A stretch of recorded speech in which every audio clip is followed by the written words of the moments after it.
I need to type this out before I lose my mind, because what the actual just happened to my life in the last 72 hours. So Thursday afternoon, I'm at Target grabbing laundry detergent, and my phone starts blowing up with a number I don't recognize. I almost didn't answer because who actually calls anymore, right? But something made me pick up, and I hear this woman sobbing on the other end, like full-on crying, barely able to breathe. She goes, "Sweetie, it's Jeanette, Eugene's mom, and I just wanted to check in on you and the baby. How are you feeling? When's your due date? We're so excited to meet our first grandchild." I literally stood there in the middle of the laundry aisle holding a bottle of Tide like a complete idiot because my brain just stopped working. I said, "I'm sorry, what baby?" There must be some confusion. The line went totally silent. Then she said in this really small voice, "You're pregnant. Eugene told us 2 months ago. You're having our grandchild." I told her as clearly as I could that I was not pregnant, had never been pregnant, and had absolutely no idea what she was talking about. She started crying harder and just hung up on me.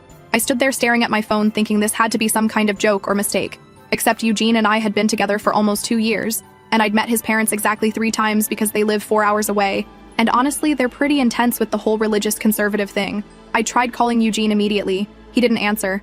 Texted him that his mom just called me about a pregnancy that doesn't exist, and he needed to call me right now. He texted back like an hour later saying he was at work and would explain everything when he got home. Would explain everything, like this was some minor misunderstanding and not his mother calling me about a baby I'm supposedly carrying. I went home and tried to keep myself busy, but I was losing it. Started going through everything in my head trying to figure out if this was some weird miscommunication, but how do you miscommunicate a whole pregnancy? Then my phone started going off again. This time it was a number saved in my contacts as Eugene's dad. His dad was not crying. He was pissed. Started asking me why I would tell Jeanette I wasn't pregnant when they'd been planning for this baby for 2 months, when they'd already sent money for medical bills and baby furniture and everything the baby would need for the first year. They'd rearranged their whole lives to be supportive grandparents despite being disappointed we weren't married first. I told him the same thing I told Jeanette. I am not pregnant and have never been pregnant, and I have no idea why Eugene would tell them I was. His dad said Eugene had called them in tears back in August saying we just found out, that we were scared but happy, and that he needed help because I had some medical complications, and we couldn't afford all the expenses.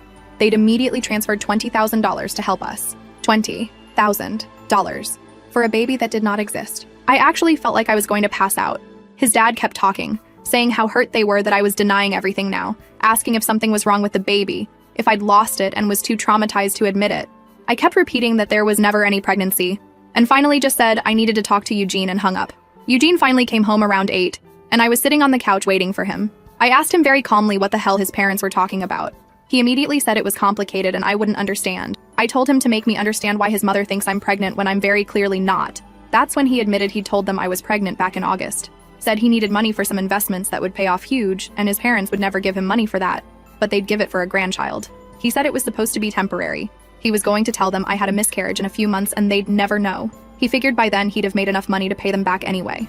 I just stared at him. This man I'd been with for almost 2 years, who I'd been thinking might actually be someone I could build a future with, had casually committed fraud against his own parents and made me an unwilling accomplice. I asked him where the $20,000 was and he got really vague, saying some of it went to investments and some to necessary expenses.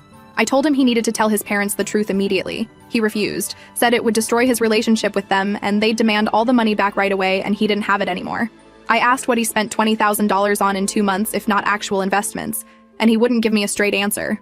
Just kept saying I didn't understand how these things worked, and it wasn't as simple as I was making it.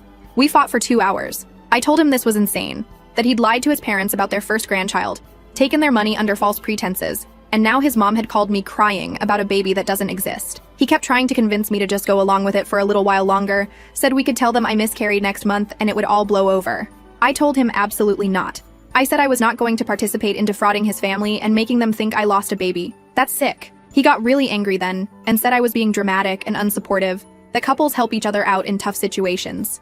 I told him this wasn't a tough situation, this was a crime, and I wanted nothing to do with it. He ended up leaving, said he was going to stay with his friend Tony for a few days until I calmed down. Calmed down. Like I was being hysterical instead of righteously furious about being made an accessory to stealing from his parents. Friday morning, I woke up to a string of Facebook messages from Eugene's Aunt Claire asking if I was okay, and if the baby was okay because Jeanette had told the whole family I'd denied being pregnant, and they were all very concerned. Then Eugene's cousin Brittany texted me saying she'd heard about the miscarriage and was so sorry for our loss. The miscarriage I hadn't had, because there was no pregnancy. Eugene had already started telling people I'd lost the baby and was too traumatized to talk about it, which made me look like the liar who was denying everything. I called him immediately, and he actually answered this time, told him he needed to fix this now and tell everyone the truth. He said he'd already told his parents I'd miscarried and they were devastated, but at least now it was over and we could move on. I completely lost it. Screamed at him that his parents just lost a grandchild that never existed, that his whole family thinks I'm either lying or too traumatized to cope, and that he'd stolen $20,000 from people who trusted him. He told me I was making this worse than it needed to be, and hung up on me. That's when members of his family started really coming after me. His mom called me again, this time asking why I was telling people there was never a pregnancy when they had proof Eugene had told them about it months ago. His aunt messaged me saying I needed to stop playing games and be honest about losing the baby so the family could support me properly. His younger sister, Lauren, sent me this long message about how she knew miscarriage was traumatic, but lying about it wasn't healthy, and I needed to seek help. Everyone thought I was the problem, the liar, the one making everything complicated. I tried explaining to Lauren that there never was a pregnancy, that Eugene had made everything up. She straight up told me she didn't believe me because why would her brother lie about something like that?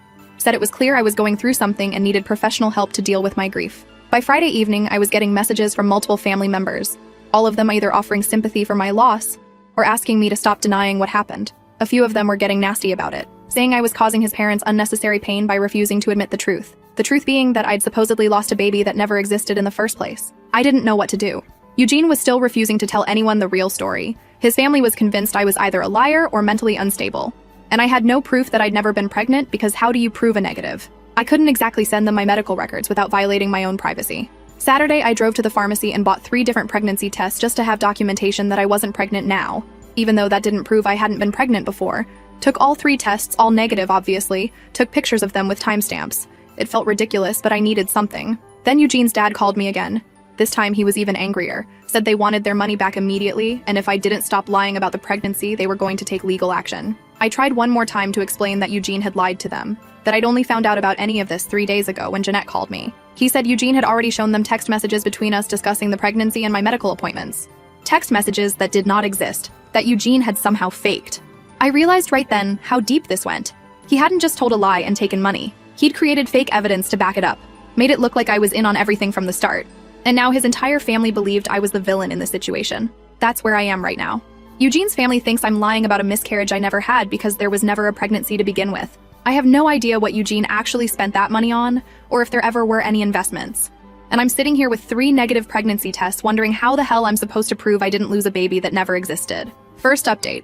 Thank you so much for all the comments and support. I've been reading through everything and honestly, some of you are savage and I'm living for it. The person who said Eugene belongs in jail and not in a relationship? Correct. So obviously things have gotten exponentially worse since I posted on Saturday and I need to update because I'm legitimately spiraling and also furious, and I need to vent this out before I actually explode. Sunday morning, Eugene showed up at my apartment unannounced. Just knocked on the door at like 9 a.m. while I was still in my pajamas drinking coffee and trying to process the absolute dumpster fire my life had become. I opened the door and he was standing there with this pathetic expression like he was the victim in all this. He said we needed to talk and could he please come in? I should have slammed the door in his face, but honestly, I wanted answers more than I wanted to maintain my dignity, so I let him in. Big mistake. We sat down and he immediately launched into this whole speech about how he knew I was mad, but I had to understand his perspective. His perspective being that his parents are super controlling and never let him make his own financial decisions, and he'd found this amazing investment opportunity through Tony that was guaranteed to triple the money in 6 months. He just needed startup capital and knew his parents would never give him money for investing, but they'd been pressuring him about grandkids for years anyway, so it seemed like the perfect solution. I asked him how exactly lying about a pregnancy and stealing $20,000 from his parents seemed like any kind of solution. He said it wasn't stealing because he was going to pay them back with the profits. I pointed out that it's been 2 months, and where exactly were these profits? Where was any of the money? That's when things got really interesting. He admitted the investment hadn't worked out the way Tony said it would, and actually they'd lost most of that money already. But he'd put some aside for other important things. I asked what things, and he got super vague again, talking about opportunities and networking and building connections. I was getting more suspicious by the second, so I straight up asked him if he'd spent any of that money on himself. He tried to deflect, but I kept pushing, and finally he admitted he'd bought a truck. A truck. Said his old car was falling apart and he needed reliable transportation, and it was technically an investment in his future earning potential. I asked him how much the truck cost. He said $15,000. $15,000 of his parents' money that they gave him for their non-existent grandchild went to buying him a truck while he'd been telling me for months he was broke and couldn't afford to take me anywhere nice. I absolutely lost it. Started yelling about how he'd been claiming he couldn't even pay for dinner half the time while he was driving around in a truck he bought with stolen money from his religious parents, who thought they were supporting their pregnant future daughter-in-law. He tried to calm me down and said I was being unreasonable, that the car situation was a legitimate emergency and he'd needed to handle it. Then I asked about the other $5,000, and he got really quiet. Finally admitted he'd taken a girl named Kara out a few times. some girl he'd met at a networking event, took her to nice restaurants, and paid for a weekend trip to some resort 2 hours away because he was trying to impress her for business connections. Business connection. With his parents' grandchild money, while telling me he was broke. I was screaming at this point. Asked him if he'd been cheating on me this entire time while committing fraud against his family and making me look like a lunatic. He swore it wasn't cheating, it was networking, and Kara knew people in his industry and it was all completely professional. Professional dinners and professional weekend getaways, apparently. I told him to get out. He refused and said we needed to figure out how to handle this together, because his family was threatening legal action, and if I didn't back up his story about the miscarriage, we were both going to be in serious trouble. I said I was in zero trouble because I didn't do anything and he needed to tell his parents the truth immediately. He actually laughed at me, said there was no way he was confessing now because they'd completely disown him and probably try to press charges, and I needed to think about what was best for both of us. I told him what was best for both of us was for us to not be in US anymore, and he needed to leave my apartment. He got angry then and said I was being selfish and short-sighted. That his parents' money wasn't even the real issue. The issue was that I couldn't keep my mouth shut when his mom called and had to go and blow everything up. Blamed me for this whole situation because I told Jeanette the truth instead of just going along with it. I physically pushed him toward the door at that point because I was genuinely afraid I might actually hurt him if he stayed any longer. He left, but not before telling me I was making a huge mistake and was going to regret not supporting him through this. The second he was gone, I called his parents, got Jeanette on the phone, and tried one more time to explain that Eugene had lied about everything, that there was never a pregnancy, that he'd spent their money on a truck and taking some other woman on dates. She started crying immediately and said she didn't understand why I was doing this to them, why I was trying to turn them against their own son. I asked her if she wanted proof. She said what kind of proof could I possibly have that I wasn't pregnant when Eugene had shown them text messages between us about doctor appointments and baby names. I told her those texts were fake and I could prove I'd never been to any prenatal appointments. She said she needed to talk to Eugene first and hung up. 10 minutes later, Eugene was calling me absolutely raging, said I'd betrayed him and gone behind his back to his parents, and now they were questioning everything and I'd ruined his life. I told him he'd ruined his own life by being a lying thief and hung up on him. Then the real harassment started. His sister Lauren started blowing up my phone with messages about what a terrible person I was for trying to destroy their family. His Aunt Claire posted something on Facebook about people who fake trauma for attention without naming me directly, but making it very obvious who she meant. His cousin Brittany sent me this long message about how she'd always thought I seemed fake, and now everyone could see my true colors. Monday I had to go to work and could barely function because my phone kept going off with messages from various members of Eugene's family. His dad sent me a formal text demanding I provide proof of the pregnancy and subsequent miscarriage within 48 hours, or they'd be pursuing legal action for fraud. Fraud against me. I responded that I couldn't provide proof of something that never happened, and suggested they ask Eugene for bank statements showing where their $20,000 actually went. He replied that Eugene had already shown them receipts for medical bills and baby supplies.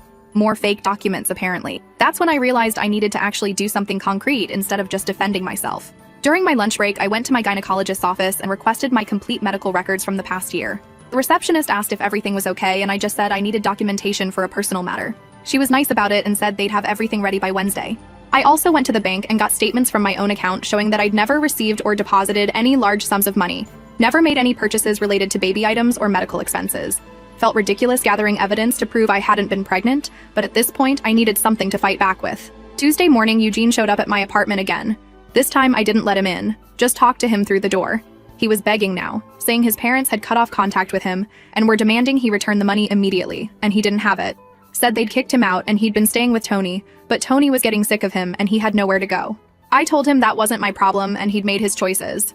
He started crying, actual tears, saying he'd made mistakes, but he'd only done it because he loved me and wanted to build a future for us, and the investment was supposed to make everything better. I asked him how taking another woman on a romantic weekend getaway was building a future with me. He claimed that whole thing with Kara had been exaggerated, that it was really just networking and I was taking it the wrong way. I asked him point blank if he'd slept with her. He hesitated way too long before saying no. That hesitation told me everything. I told him through the door that we were done, completely finished, and if he ever contacted me again, I'd file a restraining order. He started getting angry again, yelling about how I was abandoning him when he needed me most, how a real partner would stand by him through difficult times. I said a real partner wouldn't commit fraud and cheat on me with money stolen from his parents. He finally left, but not before kicking my door and leaving a dent in it. Great. Wednesday. I picked up my medical records and spent the evening going through everything. Clear documentation that I hadn't been pregnant, hadn't had any prenatal care, hadn't had a miscarriage. I scanned everything and saved it to my phone and laptop. Thursday, I got a message from Eugene's mom asking if we could meet in person. She said she wanted to hear my side of the story directly and was willing to listen. I was suspicious, but also desperate to make someone in that family understand the truth. So I agreed to meet her at a diner near my apartment Friday morning. Friday, I got there early and ordered coffee, sat in a booth near the back trying to prepare myself for what was probably going to be an ambush. Jeanette showed up exactly on time, looking exhausted and about 10 years older than when I'd met her at Christmas last year. We sat there for a minute in uncomfortable silence before she asked me very quietly if I could please just tell her the truth about what really happened.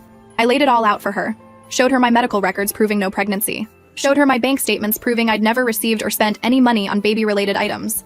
Told her about Eugene admitting he'd bought a truck and taken Kara on expensive dates with their money. She started crying silently while looking through everything on my phone. Asked me why Eugene would do this to them. Why their son would lie about something so sacred.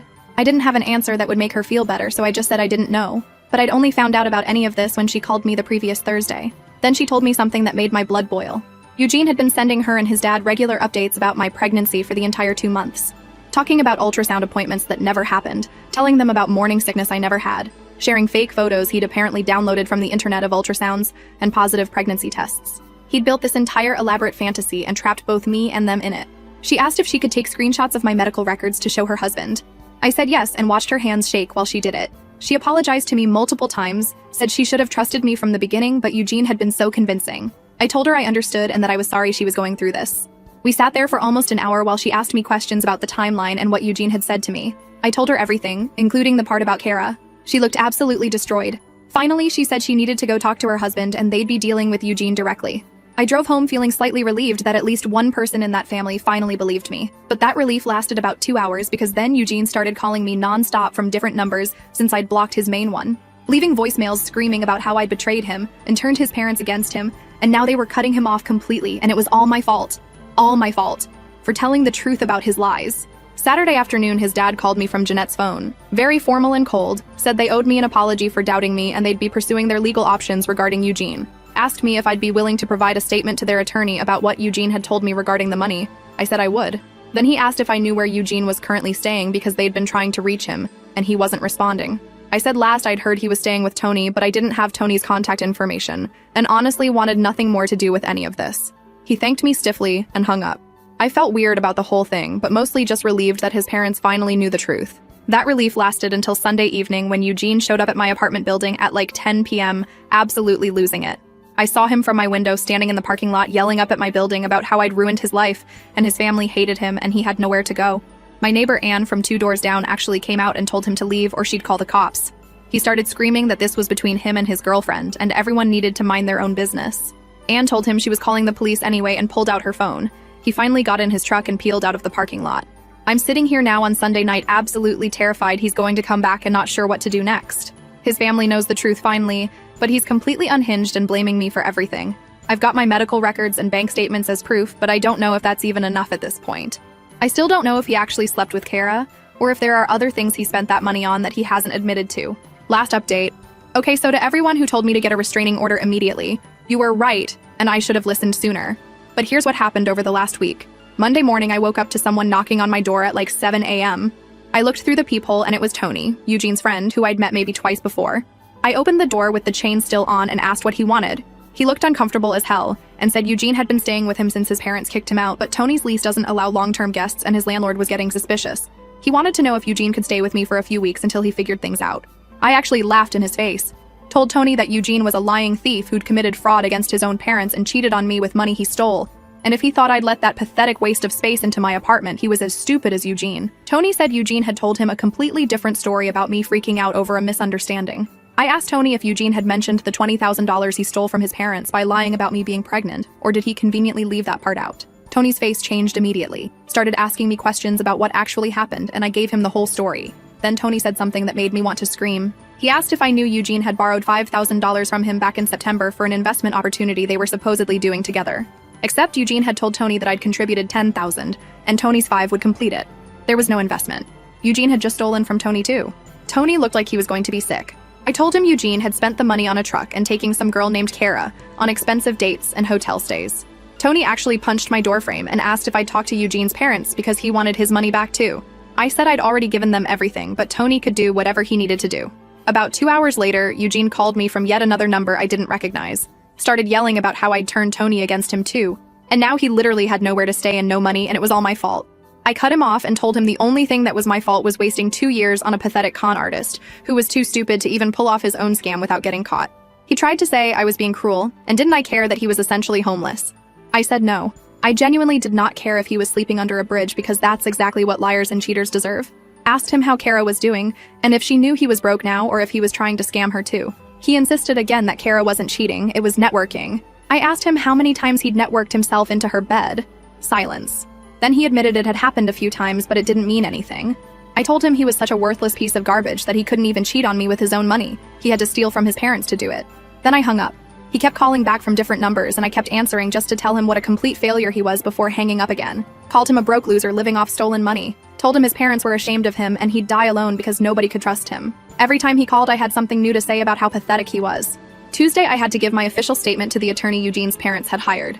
Met with Arthur at his office downtown and spent 2 hours going over everything in detail. Arthur told me Eugene's parents were pursuing this formally and asked if I'd testify. I said absolutely. I'd love to watch Eugene squirm in court. Then Arthur mentioned they'd discovered Eugene had also taken out a credit card in his dad's name back in July and run up about $8,000 before they caught it. All restaurants and hotels. All more dates with Kara, funded by fraud. When I got home, I was furious all over again, thinking about how Eugene had looked me in the eye and told me he was too broke to take me anywhere nice while he was spending thousands on another woman with stolen money. Wednesday evening, Eugene showed up at my workplace right as I was leaving. Came out to find him leaning against my car. My coworker Teresa was with me and immediately sensed something was wrong. Eugene tried to act casual and said he just wanted to talk. I told him the only thing I wanted was for him to get his pathetic self away from my car before I had him arrested for harassment. He said his parents were trying to ruin his life, and I was the only person who could help him. I asked what kind of help he wanted. He said if I told his parents I'd been in on the pregnancy plan from the beginning, that we'd done it together, they might be more forgiving and wouldn't press charges. I stared at him for a solid 10 seconds before I started laughing. Told him he was actually stupider than I thought if he believed I'd tank my own life to save his worthless ass. Called him a coward for trying to drag me down with him. Said the only thing I'd tell his parents is that their son is a lying, cheating thief who deserves everything coming to him. He started getting agitated and saying couples were supposed to protect each other. I said we're not a couple. We're nothing. And the only thing I wanted to protect was my reputation from being associated with a complete loser who couldn't even commit fraud successfully. Teresa stepped forward and told Eugene to leave. He ignored her and kept trying to convince me this was all a misunderstanding that spiraled out of control. That if I really loved him, I'd help fix it. I told him I didn't love him, I didn't respect him, and honestly looking at him made me embarrassed I'd ever touched him. Said he was a broke con artist playing dress up as a functional adult and now everyone could see what a fraud he really was. Told him to enjoy being homeless and alone because that's exactly what he deserved. He finally left but kept yelling about how I'd regret being so cruel to him. I yelled back that the only thing I regretted was not seeing what loser he was 2 years ago. Thursday, I filed for a restraining order. Listed every instance of harassment and the courthouse clerk said I'd definitely get approved given the pattern. The restraining order got approved. I immediately gave a copy to my apartment complex and they said Eugene wasn't allowed on the property. Saturday morning, I woke up to Instagram DMs from strangers. Eugene had posted this long rant about how his life was destroyed by a vindictive woman who'd lied about a miscarriage and turned his family against him, tagged mutual friends and everything. I screenshot it all and sent it to Arthur, who said Eugene was basically building the case against himself. The post came down by afternoon, but people had already seen it. Sunday, Eugene's dad called and asked about the Instagram post. I said I'd already sent it to their attorney. He told me they'd filed a civil suit and were considering criminal charges for the credit card fraud. Asked if I knew where Eugene was staying since Tony had kicked him out. I said I had no idea and didn't care. Wednesday, I got a Facebook message from an account I didn't recognize. Long rambling thing from Eugene about how he'd made mistakes but still loved me and couldn't understand why I'd chosen to destroy him instead of helping him. I responded this time. Told him he'd destroyed himself by being a lying, cheating thief and I'd just refused to go down with him. Said his parents were right to disown him and he'd end up exactly where he belonged, alone and broke with nobody to scam anymore. Said he was pathetic and I hoped he thought about what garbage he was every single day. Then I blocked the account. Thursday, Eugene's mom called to update me. They'd found Eugene at a motel an hour away. He'd been asking family members for money, but everyone had turned him down. The civil suit was moving forward with a court date in a few months. Eugene's facing real consequences now. And I made sure to tell him exactly what I thought of him every chance I got because he deserved to hear it. As for me, I'm better than okay. Changed my number so he can't keep calling. Teresa still walks me to my car, which is sweet. And I'm proud of myself for not just standing up to Eugene, but actively making sure he knew what a worthless failure he was. To everyone who commented telling me to run, you were right. To the person who said Eugene belonged in jail, we'll see what happens with those criminal charges. And to anyone reading this in a similar situation, don't just tell the truth. Make sure the person who wronged you knows exactly what you think of them. Don't be nice about it. They don't deserve your kindness, and you deserve the satisfaction of telling them what garbage they really are. I'm done with Eugene. He can rot in whatever hole he's living in now.